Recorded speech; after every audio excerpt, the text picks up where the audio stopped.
Hey ladies and gents, this is Chloe Jo over at Fit3 Gamer Gal, also known as Bring It to the Table. And this is going to be a video discussing my changing views and perspectives as a GM and how that's been beneficial to me um, in both my life as a player character and, of course, as a GM. Before I get to that, though, I'd like to give a few shout outs. The first goes to Maida Rockwell and Michael Foster in the Brigade community. Maida posted a picture of like a cardboard dome thing, and then people were coming up with what it was. And Michael wrote down something that I thought sounded pretty, and was like, "If you would mention that in your video, that'd be cool." So Mikitsli Ikiga Korbo Atakalado. Is that how you pronounce that? Mikitsli Ikiga Korbo Atakalado. Atakado. Mikitsli Ikiga Korbo Atakado. Yeah, that's how I think you pronounce that. At any rate, I think it sounds pretty for a torture device, so go run with it. Um, the next shout out goes to my newest featured channel, The Rogue DM. Jenny is awesome, and it's been really great to get to know her personally, but her videos are awesome, and she has a really great way of putting things. And her style of communication has definitely crept into my mind in terms of how how I'd like to run my channel. So thanks for that, Jenny, and yay for you being featured.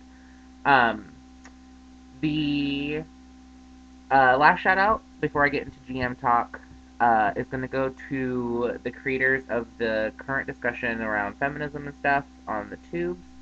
Juice734, The Outsider 68, Woolman Leakos, The Rogue DM, Dungeon Master 50, and Sebastian.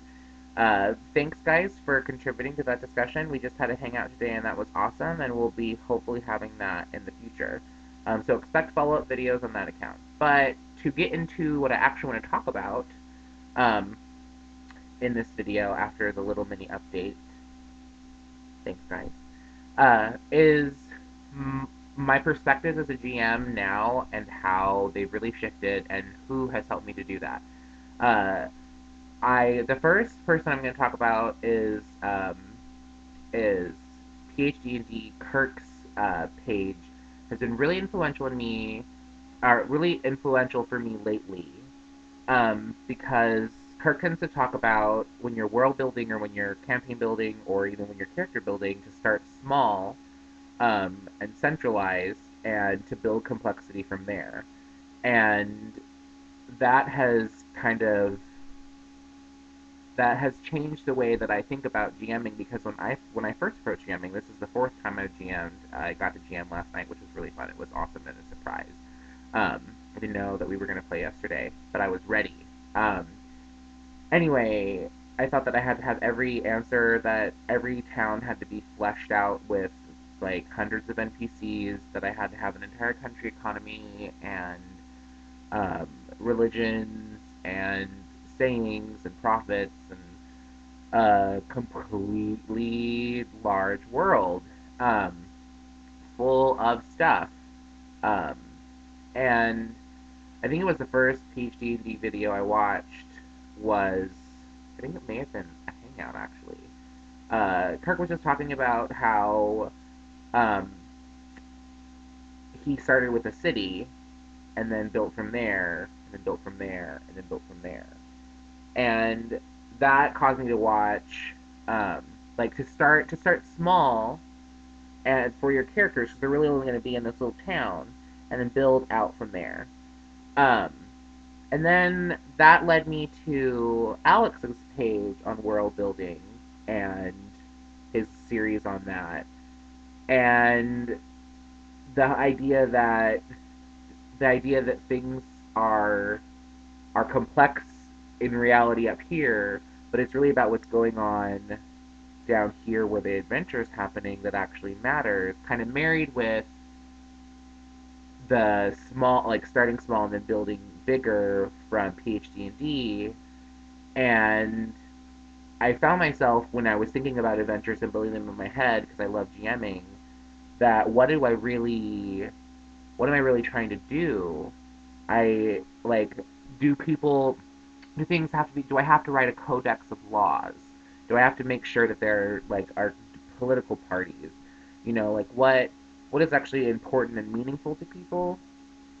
And then like I'm really great friends with Matt, and he was like he said something somewhere about don't plan, prepare, and that I think was like in a life like philosophy type way, but and that has definitely like crept into my life too. But as a GM, I thought that I had to have everything planned, like text for NPCs to read, text for me to have available to be able to describe things, an NPC for like townspeople, names for every person, all planned out and ready for any possible scenario that could ever happen.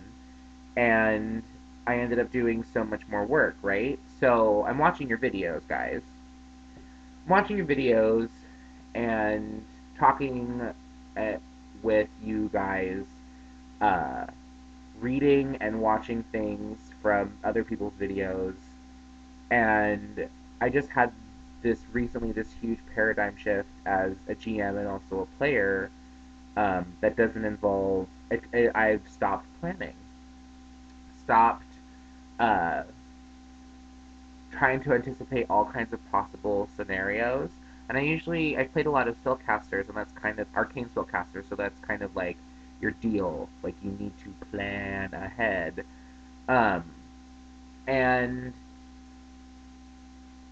this switch in thinking of starting small, um, knowing that things are complex, so being comfortable down below where the actual adventure is happening, and taking the emphasis away from planning everything out and just preparing yourself for anything that could come your way has changed what I how I think about GMing and what I how I view myself as a GM now. I view myself less as a like classical GM behind the screen god type figure, and now like one of the adventurers. Like it's as much of an adventure for me as it is for my players, and I got to play that out last night. Um, this new trying simplicity thing, I've given myself a lot of restraints. For instance, my adventure that I'm building, it's just meant to be 2 sessions. It's meant to like be cliffhangery and make my players want to play again if they want to, but it's still a cohesive adventure in and of itself. It's like Viking setting, and it has like a pretty complex political structure, but I was like, I'm only going to write no more than one sheet, one piece of paper to give my adventurers so they have everything they need. And it was common knowledge and definitions. And I will put it on this video in the comments. Look in the comments and you'll see the PDF I gave my players. I decided I would give my players no more than 150 words of their backstory and their secret, because everyone gets a secret, because that secrets make for fun RPs. I also handed one of my players created his character, and I handed my players characters, and they were like cool with that. So, but anyway, uh, and when I was describing everything, I said I'm gonna write no more than 2 sentences about anything like a villain, a an important NPC, an entire clan, and its leadership. No more than um, no more than 2 sentences. And the limitation in parsimony has made it so I have a very, very clear and focused understanding of each of the entities that are in my world. But I, as a GM, am able to respond readily to how my players experience this world, and as long as I'm keeping track of, and which I am, like when I make a decision and while I'm playing, I keep track of that decision because it becomes canon at that point, right? But at any rate, um, it's an adventure for me too. I don't know where they're going to go now.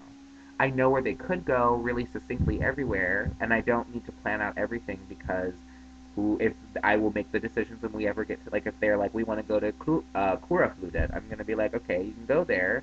I have 2 sentences about it, and I can come up with everything I need.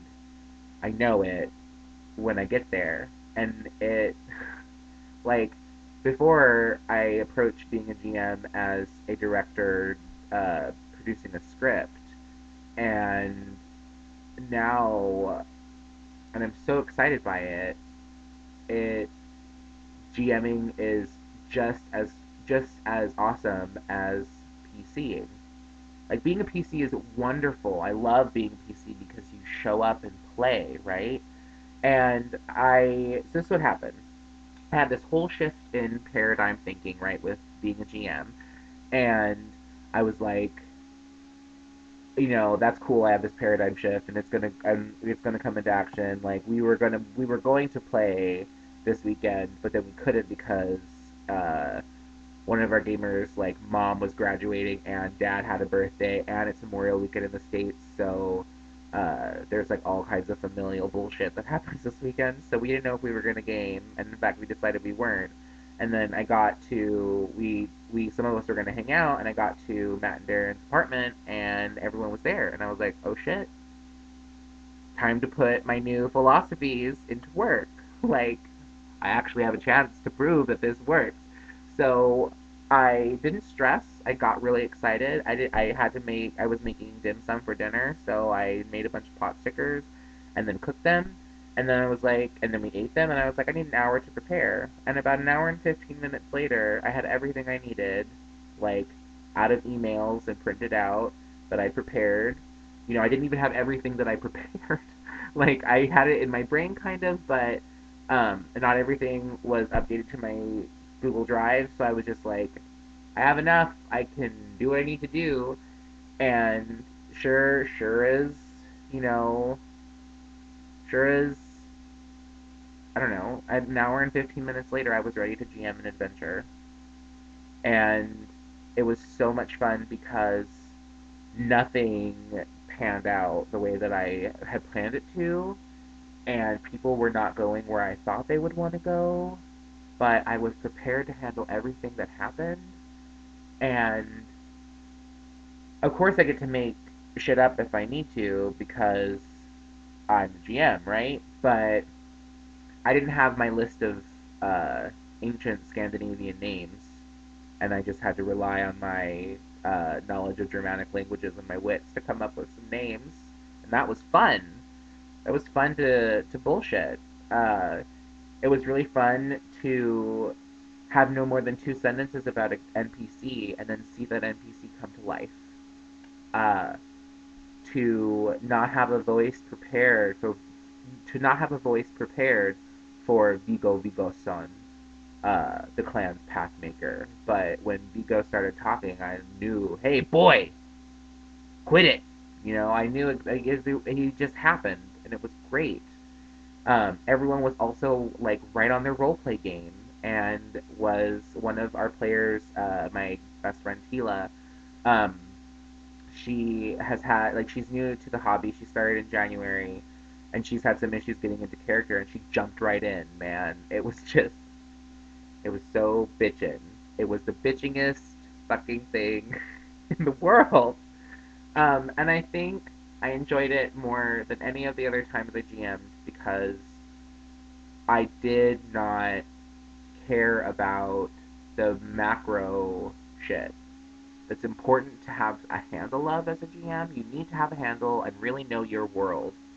But and this is gonna sound kind of hokey, but I knew my world here, not in my tits, but in my heart, and I knew what these people were, and I trusted my players to do their job as role players, and everyone showed up ready to work, and it was and by ready to work I mean, like, ready to, like, to have fun and to do the job that is being a role player, and it was magic. It was just magic. Um, I guess, okay, that's how I'm end the video.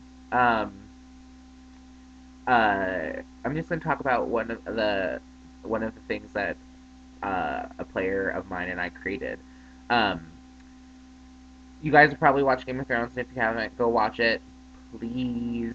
Um, Tyrion Lannister, he's always like, "Where is the gods of tits and wine? I am the god of tits and wine." And I was just like, "There's got to be a god of tits and wine." For Vikings, for like guys that really like tits and wine, we gotta have a god of tits and wine. So I came up with Good Keep Board, the keeper of taverns and brothels and honorable bouts of wrestling and big-titted women.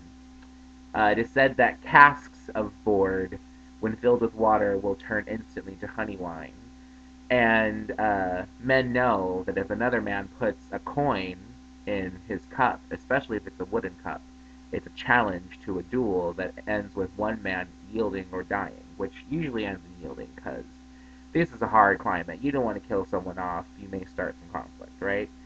Um, but if a man drinks from a metal cup, he may have a lot of money to afford that metal cup, but he's saying he doesn't want to get into fights.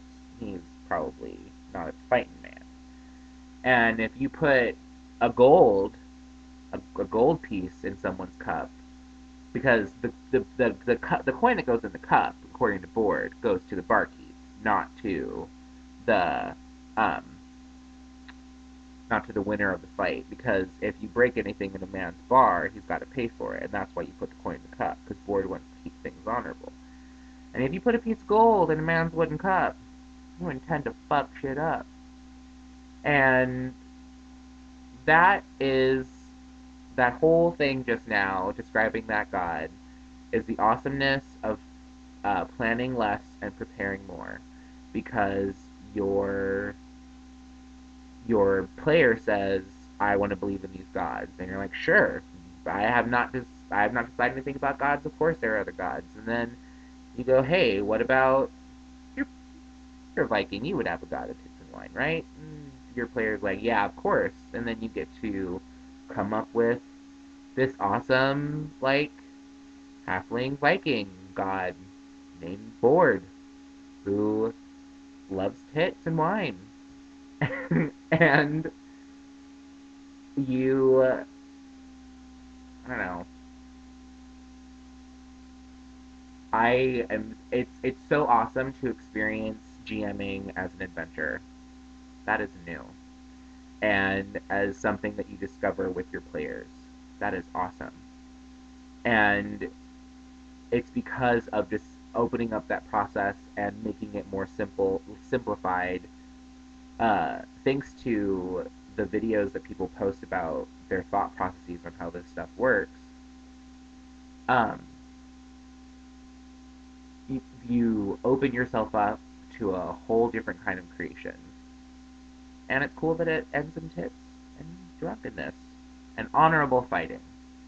So, those are my thoughts and shout outs to people. And um, yeah, check out Boom Boom Boom Boom Boom. That's gonna eventually be YouTube annotation. Boom Boom Boom Boom Boom. Anyway, check out these channels. They're awesome. They got great content that can improve your game as a GM and as a player. Um, and as always, happy hunting, happy gaming, and I'll see you soon.